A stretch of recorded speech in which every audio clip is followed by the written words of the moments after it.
TheorySabers.com.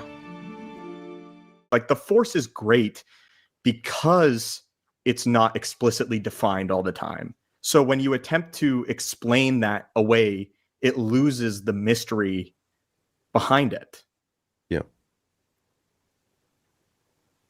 What do you think of the Game of Thrones, the Hound replacing Ray Stevenson character in Ahsoka? So this was the other topic we wanted to chat about.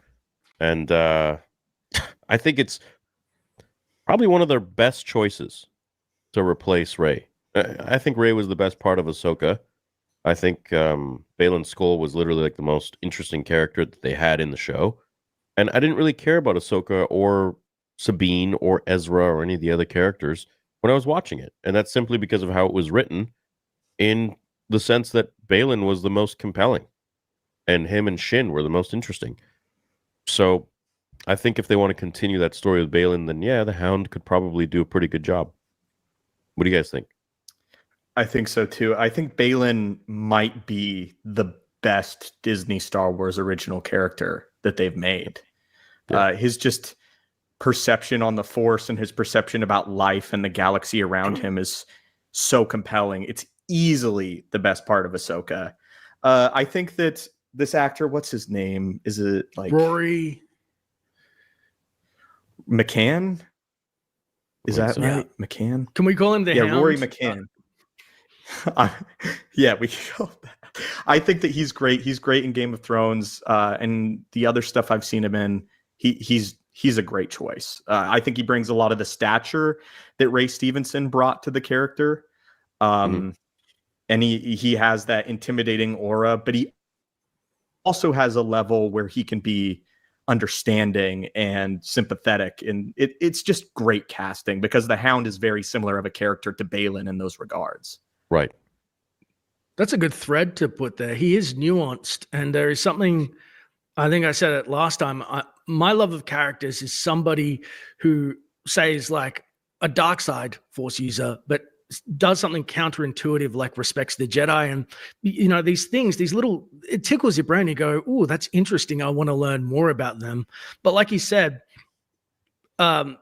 Ray Stevenson was a big boy. Like, he was very broad, very imposing. His saber style, didn't he say it was something like Templar sword fighting? Like it wasn't Vader. I love that it wasn't Vader, but it still had that power. Yeah. You know, it wasn't Form 5, but it just had it behind it. But again, he was very soft and he was very understanding when he had to be, which I like the nuance, because there's nothing worse than a bad guy that's just barking at people 24/7 and they're not human, you know what I mean? Like sometimes when Disney portrays the Empire, you go, why the hell would you join these people if you're just gonna die? Like, there's no upswing. There's just a bunch of pricks together, you know what I mean? Yeah. Is that right? Am I wrong? Would you ever join the Empire? No, but I like the contrast of the Baylan character. Like you're saying, he's so physically intimidating and clearly massively powerful, but he's also soft-spoken and caring a little bit. And I think that some of the complexity of the character is when he sees that Shin isn't going down the path that he's going down, and he just releases her. And I'm super excited to see how that affects her moving forward. Does she feel a sense of abandonment, similar to, you know, Ahsoka, and what's going on with Sabine? What sort of path is Shin going to follow? Are there going to be consequences for severing that relationship later? These are all the questions that I want answers to. I just had a thought. We all know, you know, the Mortis arc and where Balin was headed, right? Yeah. Yeah. What if there's a callback to Manskull's movies there? What if there's a tie-in that they're doing on that planet? Well, that's probably like if you're talking about the origin of the Force, the most abstract, you know, like the Force being intangible and embodied by the Father and the Son and the Daughter, that's the most tangible thing, representation of the Force itself that we've got. And then a man says, I'm going to show you the origin of the Force, and they're going to go like, you know, Balin in another series is going to go explore that area. I don't know if that's tied together, but I'd be surprised if there wasn't something going on there. It's difficult because a lot of that lore with the Celestials and the ones of Mortis is very, it's ethereal and cosmic, and that can work, but I'd just rather get a story about the founding of the Jedi Order. We just talked about people and their direct relationships because that's, I think, what we attach to. Right. I don't care. I like reading about a celestial moving planets like marbles and their stations that you stumble upon. I don't want a movie about it. I want people and their relationships and etc. You know what I mean? Like these big cosmic things. It's background lore for me. Yeah. A lot of my issue with this whole Baylan and Shin story, and I know it's overplayed, but I think a lot of fans are feeling this way. We know where the story ends with the sequels. None of these big conflicts are mentioned in the sequels, so it already feels a little bit forced, but I don't know. I just hope that they can pull it off. Yep. I think they're creating their own little time in between 6 and 7. And I think they're doing that for 2 reasons. Because first of all, there's a lot of time and there's a lot of stories they can tell. And the second is because they know deep down that the sequels were shit.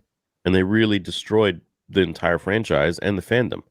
And so if they create like a subsect that doesn't really involve or mention the sequels much, then maybe they'll have a better chance of, doing something successful in Star Wars that isn't so divisive and well, shit.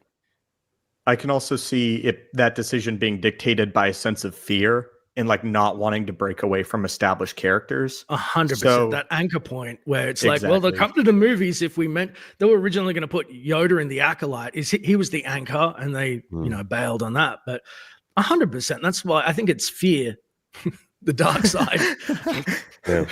Well, it's a galaxy. They could go to any number of planets coinciding with A New Hope. There could be something happening across the galaxy that is mind-blowing, that has nothing to do with it, but they just, you know what I mean? Like, when Mansgold said, I feel bound to the lore, I'm like, it's a universe. You are unbound, bro. Yeah, it's kind of weird because it's like, I think there's a huge, I've noticed just in general, like so far already this year, there's a huge shift just like politically with what people want. And then, Mark Zuckerberg coming out with like changing his whole tune, being like, we're now going to be focusing on free speech on Meta and blah, blah, blah. Whereas before you say one thing that went against a certain group or political agenda and you're banned. And I just feel like now Disney is like starting to maybe, hopefully wake up and be like, okay, you know what? Maybe we push too hard and we just need to go back to telling some good stories. So why don't we just focus on that?